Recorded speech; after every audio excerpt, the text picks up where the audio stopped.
Nandito na ang astig na Tagalog recap natin ng pelikulang The Dark Knight. Ito ay isang crime thriller action DC film na pinalabas noong 2008. Kamusta na kayo mga Juan? Huwag na natin patagalin pa at simulan na natin ang ating palabas.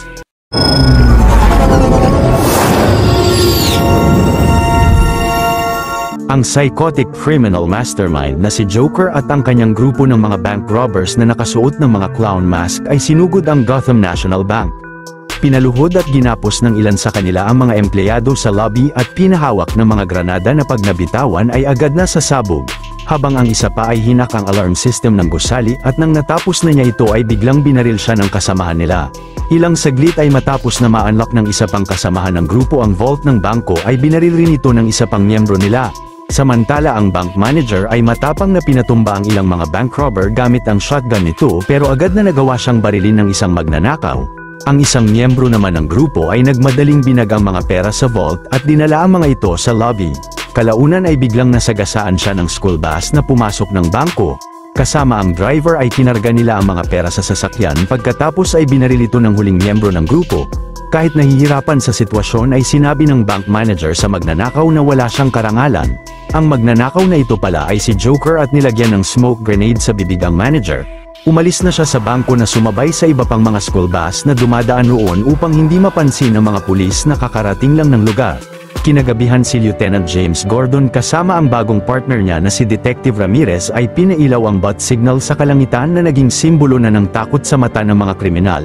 Samantala si Jonathan Crane o si Scarecrow ay nakipagkita sa kliyente nila na ang drug lord na si Chechen at nireklamo nito ang pagkabaliw ng mga customer nila dahil sa droga ni Crane. Pero biglang inatake sina Chechen at sina Scarecrow ng isang grupo ng mga armadong Batman impersonator.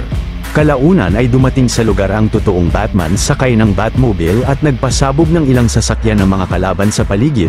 Pagkatapos ay magaling na pinatumba niya ang mga tauhan ng drug lord at ni Scarecrow pati na ang mga Batman impersonator. Pinaatake ni Chechen ang kanyang mga Rottweiler at nagmadaling tumakas na silang lahat sa lugar pati ang buong grupo ni Scarecrow. Nagawang makagat si Batman ng isang Rottweiler at nang nakakapit siya sa van ni Crane ay humampas siya sa pundasyon ng gusali. Pero nagawa pa rin ng Dark Knight na mahabol ang kotse ni Scarecrow at kasama ang mga impersonator ay ginapos niya silang lahat roon. Maya-maya pagpunta ni Lieutenant Gordon sa Gotham National Bank ay pumunta rin rito si Batman. Nalaman nila na ang bangko pala ay pagmamay-ari ng mafia at ginagamit nila yon para sa kanilang money laundering scheme na ang napiling nakawan ng Joker. Maliit na pabor lang mga Juan. Kung mahilig kayo sa mga ganitong Tagalog recap ay huwag niyong kalimutan na mag-subscribe sa channel natin dahil marami pa tayong upload na mga exciting na recap katulad nito. Sa sunod na araw si Rachel Dawes ay makikitang naging boyfriend na ang bagong district attorney na si Harvey Dent. Sa maiksing panahon ay magaling na napakulong na nito ang maraming mga kurap na opisyal, mga mobsters at mga kriminal. Pagpasok ni Harvey sa courtroom ay ginamit niya ang lucky coin ng kanyang ama kung sino sa kanila ang mauunang magpresenta ni Rachel. Pagkatapos ay pinaliwanag ng district attorney sa korte na mula nang nakulong si Carmine Falcone ay pinalitan na ito ng isa ring mob boss na si Sal Maroni. Ngunit inamin ng witness na siya raw ang tunay na bagong leader ng organisasyon nila at babarilin na si Harvey pero agad na nasuntok niya ito. Dito na napanalo ng district attorney ang kaso nila at inaresto ng mga pulis ang lalaking witness. Samantala si Bruce Wayne habang nasa bagong Batcave niya ay ginamot ng kanyang butler na si Alfred Pennyworth ang sugat na natamo niya kagabi sa Rottweiler. Pagkatapos ay inalam ni Bruce kung mapagkakatiwalaan ba niya si Harvey Dent na naging girlfriend na si Rachel dahil sa pagiging busy niya bilang si Batman. Sa sunod na eksena sa Wayne Enterprise Tower, ang CEO ng kumpanya na si Lucius Fox ay napagdesisyonan na makipag-partnership sa kumpanya ng Chinese na si Mr. Lau. Sinabi ni Lucius kay Bruce na sa tingin niya ay may illegal na aktibidad si Lau sa kumpanya nito pero alam na pala niya yun at nais lang niyang makita ng personal ang mga data ng lalaki. Pagkatapos ay pinakiusapan ng bida si Lucius na lumikha ng mas magaan at mas matibay na Batman suit niya. Pagsapit ng gabi ay nagkaroon ng pagpupulong ang mga mob boss na sina Gumball, Sal Maroni, Chechen at ang iba pa. Kinausap sila ng kanilang accountant na si Lau at sinabing na markahan ni Lieutenant Gordon ang mga pera nila upang malaman kung saang mga bangko nila tinatabi ang mga ito. Pero bago pa ang meeting ng mga mob boss ay napakarga na raw ni Lau ang lahat ng pera nila at plano niyang itabi ito sa lugar na siya lang ang may alam upang makasigurado na hindi ito makukumpiska ng mga pulis. Ngayon ay pabalik na siya ng Hong Kong kung saan malayo sa jurisdiction ni Harvey Dent. Sa kasalukuyan na yun ay sinugod ng grupo ng mga kapulisan ni Gordon ang isa pang bangko ng mga mafia, ngunit napansin nilang wala na ang mga pera roon ng mga mob boss. Ilang saglit ay pumunta si Joker sa pagpupulong ng mga mafia at nang pinatumba siya ni Gumball sa isang tauhan niya ay mabilis na napabagsak niya ito gamit ang lapis. Pagkatapos ay sinabi niyang malaki ang posibilidad na puntahan ni Batman si Lau sa Hong Kong upang madakip ito at mapaamin. Pero may kakayahan raw si Joker na mapatumba si Batman na ang kabayaran ay kalahati ng pera nilang lahat. Ngunit hindi pumayag si Gumball sa payaso at naisipan pang magbigay ng kalahating milyon kung sino ang makakapagpatumba sa kanya. Si Joker naman ay binantaan ng lahat na papasabugin at nag-iwan ng calling card bago siya umalis sa meeting ng mga mafia. Sa sunod na eksena ay nakipagkita sina Harvey at Gordon kay Batman at pinakiusapan siya na puwersa ang dakpin si Lau mula sa Hong Kong dahil hindi pumapayag ang mga Chinese na kunin ito sa bansa nila. Maya-maya ay pinakita ni Lucius kay Bruce ang bagong Batman Kevlar suit niya na mas magaan at mas advanced, pati na ang gadget na gagamitin niya sa pagdakip kay Lau sa Hong Kong. Sa sunod na araw ay sumakay na si Bruce sa nabili niyang lumang eroplano, habang si Lucius ay pumunta ng Hong Kong at nag-iwan ng cellphone sa lobby ng kumpanya ni Mr. Lau at pinagpatuloy ang meeting nila. Sinabi lang ni Lucius rito na kinakancel na niya ang partnership nila at hindi na kinuha ang cellphone niya sa lobby. Pagkatapos ay nakipagkita siya kay Bruce upang ibigay ang isa pang cellphone niya na may sonar app na narecord ang buong paligid ng kumpanya ni Lau.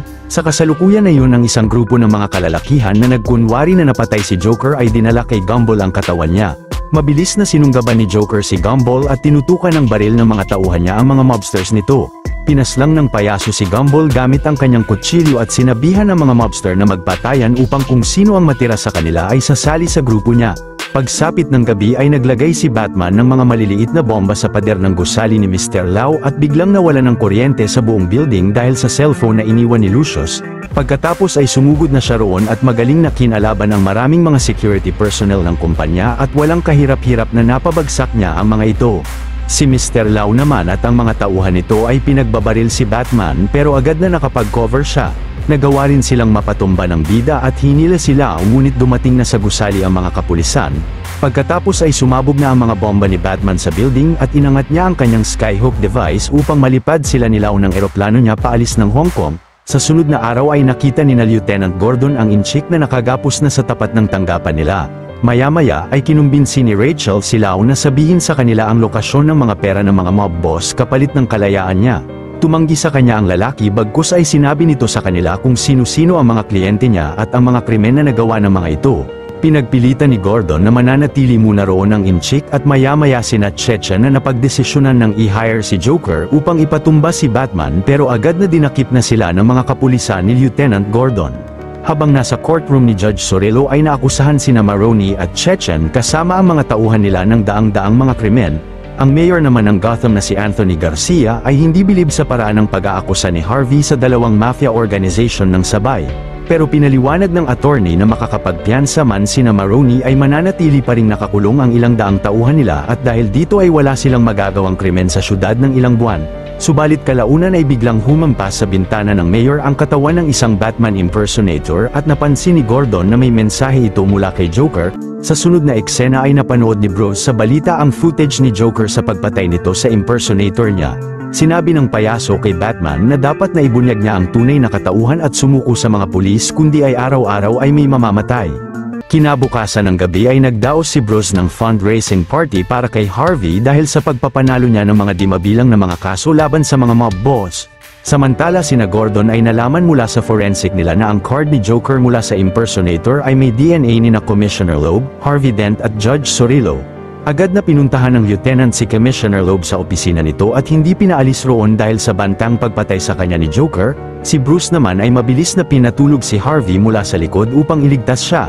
Samantala ang iba pang pulis ay binigyan si Judge Sorello ng papel na may direksyon papunta raw sa ligtas na lokasyon ngunit pagbukas niya nito ay biglang sumabog ng malakas. Sa kasalukuyan na yun si Commissioner Loeb ay nainip sa opisina niya at uminom ng whiskey ngunit agad na kinamatay niya ito dahil may lason pala ang alak. Ilang saglit ay sinugod ni Joker at ng kanyang mga tauhan ang fundraising party.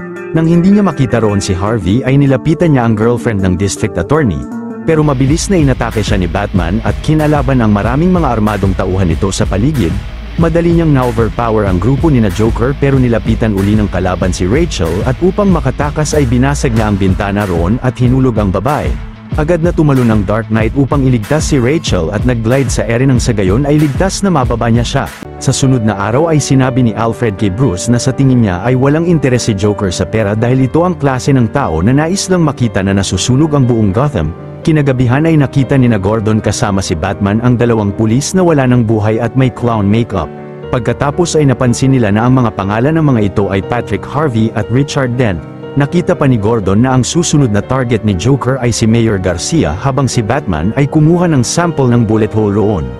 Kinaumagahan ang lawyer ng Wayne Enterprise na si Coleman Reese ay nalaman na si Bruce ang Batman dahil nadiskubre niya ang blueprint ng tumbler o ng Batmobile mula sa Applied Science Department nila. Upang hindi niya ipagkalat ang sekreto ng boss niya ay nais raw niya ng 10 million taon-taon. Pero sinabi ni Lucius na maling desisyon ang planong pag-blackmail ni Reese kay Bruce dahil bukod sa napakayaman nito at may matinding impluensya ay may sobrang galing na combat skills pa bilang si Batman. Samantala ang bida ay nagsimula na ng ballistic test sa bala na nakuha niya at iniskan ang bullet hole nito. Pagkatapos ay kasama si Lucius ay nagtagumpay silang ma-recover ang fingerprint mula sa bala. Maya-maya ay nagdaos si Mayor Garcia ng Public Memorial Service para sa kamamatay lang na Police Commissioner ng Gotham na si Loeb. Habang sina Bruce ay nalaman ang address ng may-ari ng fingerprint na isang tauhan ni Joker at plano niyang puntahan ito nang hindi suot ang suit niya. Hindi nagtagal ay narating ng bida ang apartment na malapit sa memorial parade ni Commissioner Loeb. Habang nagbibigay ng speech sa labas si Mayor Garcia ay nakita ni Bruce ang ilang police ceremonial arms na kinuhaan ng mga uniform at ginapos roon. Nagpanggap pala si Joker na isa sa mga ceremonial arms at binaril ang mayor pero mabilis na naharang ito ni Gordon. Nabaril sa kamay at nadakip ng mga pulis ang isang tauhan ni Joker at siya naman ay tumakbo habang nagkakagulo ang mga tao sa lugar. Nang sinakay ang lalaki sa ambulansya ay napansin ni Harvey ang pangalan ni Rachel sa uniform nito at agad na minaneho niya ang sasakyan. Si Gordon naman ay napansin ng mga kapulisan na binawian na ng buhay. Kinagabihan ay binalita ng mga katrabaho ng lieutenant sa pamilya nito ang pagkamatay niya. Sa kasalukuyan na yon ay inatake ni Batman ang mga bagong hire na tauhan ng mob boss na si Maroni habang umiinom ito sa bar. Nang napatumba na niya ang lahat ng mga mobster sa paligid ay agad na kinuha niya roon si Maroni upang ihulog mula sa mababang palapag ng gusali. Pagkatapos ay tinanong niya rito ang lokasyon ni Joker ngunit sinabi ng mob boss na walang nakakaalam ng lokasyon niya. Ang tanging paraan upang mahanap ni Batman si Joker ay ibunyag niya ang tunay na pagkatao sa publiko at ito ang pupunta sa kanya. Ilang saglit ay dinala ni Harvey ang tauhan ni Joker sa isang tagong lugar upang alamin ang lokasyon ng boss nito. Nang sinabi ng lalaki na hindi niya alam ay inasa ni Harvey ang pagbaril rito mula sa pag-flip ng coin niya pero pinigilan siya ni Batman. Pinaliwanag ng bida sa kanya na kapag gumawa siya ng krimen ay mababaliwala ang lahat ng pagpapakulong niya sa mga kriminal dahil papalayain na ang mga ito. Pagkatapos ay sinabihan ni Batman ang attorney na magsagawa ng press conference bukas dahil plano na niyang ibunyag ang tunay na pagkatao sa publiko upang wala nang mamatay dahil sa kanya. Kinaumagahan ay pumunta si Rachel sa Wayne Manor upang ibigay kay Alfred ang mensahe niya para kay Bruce at buksan raw ito sa tamang panahon. Maya-maya ay nagsagawa nga ng press conference si Harvey at dumalo roon si Bruce upang ibunyag na ang pagkatao niya. Pero inanunsyo ng district attorney na siya mismo ang Batman at nagpadakip sa mga pulis na labis na kinagulat ng bida. Pinaliwanag ni Harvey kay Rachel na nagawa niya yun upang magpakita si Joker at mahuli ito ni Batman pagkatapos ay binigay niya rito ang kanyang lucky coin. Habang binabiyahe na ang attorney ay may nasunog na fire truck sa gitna ng kalsada kaya't napilitan dumaan ang mga pulis sa underground tunnel. Subalit dito na pinagbabangga ng malaking truck ni na Joker sa gilid ng kalsada ang ilang armored van ng mga kapulisan. Pagkatapos ay pinasabugan niya ang iba pang sasakyan ng Gotham Police gamit ang kanyang bazooka. Kalaunan ay dumating na roon si Batman sakay ng Batmobile niya at malakas na binangga ang malaking truck ni na Joker. Pagkatapos ay agad na hinarang niya ang bala ng bazooka na tatama sa van ni na Harvey ngunit kinawasak na ito ng Batmobile. Ginamit naman ni Batman ang kanyang Batpod mula sa sasakyan at pinasabog ang ilang kotseng nakapark sa daan upang mahabol agad ang mga kalaban. Samantala ang mga tauhan ni Joker ay nagkabit ng mga metal na lubid sa mga gusali upang pabagsakin ang isang helicopter ng mga pulis. Maya-maya ay nagawang makabitan rin ni Batman ng metal na lubid ang truck ni na Joker at binuhol sa mga poste upang pabagsakin sa gitna ng kalsada. Paglabas ng payaso sa sasakyan ay babanggain na ito ng Dark Knight pero nilihis niya ang motor niya at nawalan siya ng malay sa pagbangga sa truck. Tatanggalan na siya ng maskara ni Joker pero agad na dinakip ito ni Gordon na nabuhay pala. Si Detective Ramirez naman ay sinakay na si Harvey ng sasakyan pabalik sa bahay niya. Sa sunod na eksena ng nasa holding cell na si Joker ay napagdesisyonan ni Mayor Garcia na ipromote si Gordon bilang ang bagong police commissioner ng Gotham. Nireport naman niya sa mayor na ginawa na nila ang lahat kay Joker mula fingerprint, DNA at dental ngunit hindi nila nalaman ang tunay na pagkatao niya. Dahil naman nalaman nila kanina lang na hindi nakauwi si Harvey sa bahay nito at nawawala na ay ininterrogate si Joker ng bagong commissioner kung nasaan ang attorney. Umamin ang payaso na kagagawan iyon ng mga traidor na tauhan ni Gordon habang nakakulong siya roon. Pero ang commissioner ay tinanggalan ng pusa si Joker at umalis sa interrogation room upang si Batman naman ang mag-interrogate sa payaso. Ngunit habang binubugbog ng Dark Knight ang kalaban ay binunyag nito na pati pala si Rachel ay pinakidnap na niya. Sinabi ni Joker ang lokasyon ng dalawa na nasa magkabilang dulo ng syudad upang hindi magkaroon ng oras ang bida na maligtas silang dalawa. Nagmadaling umalis si Batman papunta sa lokasyon ni Rachel habang ang grupo ng mga kapulisan ni Gordon ay papunta sa kinaroroonan ni Harvey. Samantala sa headquarter ay may matabang lalaki na pinasok ang mga pulis ngunit labis na nananakit raw ang loob ng katawan niya. Sa kasalukuyan na iyon ay nagising sina Harvey at Rachel sa magkaibang abandonadong warehouse na napapalibutan ng mga drum ng langis. Nakakapag-usap sila sa isang telepono na may bomba at ang attorney ay sinubukan maghanap ng matalas na bagay sa paligid subalit nabangga niya ang isang drum at umagos sa kaliwang parte ng katawan niya ang langis. Ilang saglit ay napansin ng mga pulis sa headquarter na may malaking tahi sa tiyan ng matabang lalaki. Si Joker naman ay ginalit ang pulis na bantay sa interrogation room upang makipagsuntukan ito sa kanya pero nagawa niya itong hostage upang makahiram ng cellphone sa mga pulis roon. Pagkatapos ay pinasabog niya ang cellphone na nasa loob ng katawan ng matabang lalaki na kinasabog na rin ang headquarter.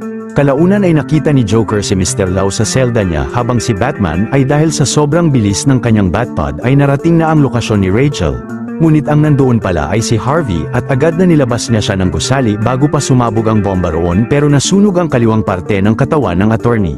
Hindi nagtagal ay sumabog na rin ang bomba sa lokasyon ng babae at hindi nakaabot sina Gordon upang iligtas siya. Maya-maya ay nakita ng bida sa insidente ang lucky coin ni Harvey na nasunog rin ang kabilang parte. Si Gordon naman ay na-realize na plinano ni Joker na magpahuli upang makuha sa headquarters si Lau. Sa sunod na araw ay binasa ni Alfred ang liham ni Rachel para kay Bruce na nagpapasensya siya sa kanya dahil napagdesisyonan na nito na magpakasal kay Harvey. Naisipan naman ni Alfred na hindi muna ibigay ang liham kay Bruce at ilang saglit ay binalik ng bida ang coin ni Harvey habang nakakonfine siya sa ospital. Nang nagising si Harvey ay binisita siya ng commissioner at biglang naalala niya ang bansag sa kanya nito noon sa pangalang Two-Face dahil tila naaakma na ito sa itsura niya ngayon. Samantala ang Joker kasama sina Chechen ay nakuha na kay Lau ang tinago nitong pera ng mga mafia. Habang nakagapos ang lalaki roon ay sinunog ng payaso ang bundok ng mga pera at pinalapa si Chechen sa mga Rottweiler nito. Sa sunod na eksena ay napanood ni na Bruce sa balita si Reese na planong ibunyag ang tunay na pagkatao niya bilang si Batman. Pero tumawag si Joker sa programa upang sabihin na ayaw na niyang malaman ang tunay na pagkatao ni Batman dahil ikapuputol ito ng kasiyahan niya. Kapag si Reese raw ay hindi namatay sa loob ng isang oras ay may papasabugin siyang ospital.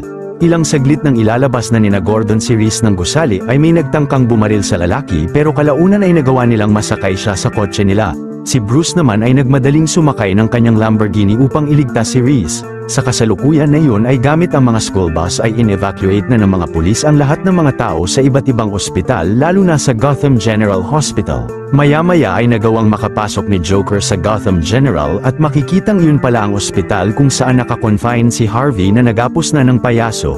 Pinaliwanag ni Joker sa kanya na hindi siya ang pumatay kay Rachel pero gusto na siyang saktan ng attorney sa sobrang galit.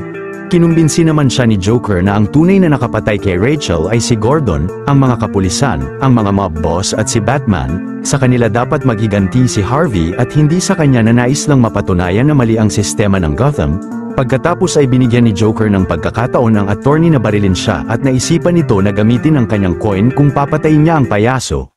Ilang saglit si Bruce ay mabilis na naharang ang kotse na babangga kina Gordon upang maligtas sa loob si Reese. Pagkatapos ang Joker na hindi pinatay ni Harvey ay sinimulan ng pasabugin ang buong Gotham General Hospital gamit ang sobrang daming bomba na nakalat niya sa buong gusali. Pero walang nasawi dito dahil na-evacuate na ng mga pulis ang lahat ng mga tao sa ospital. Ang kalaban naman ay sumakay ng isang school bus upang makatakas ng lugar.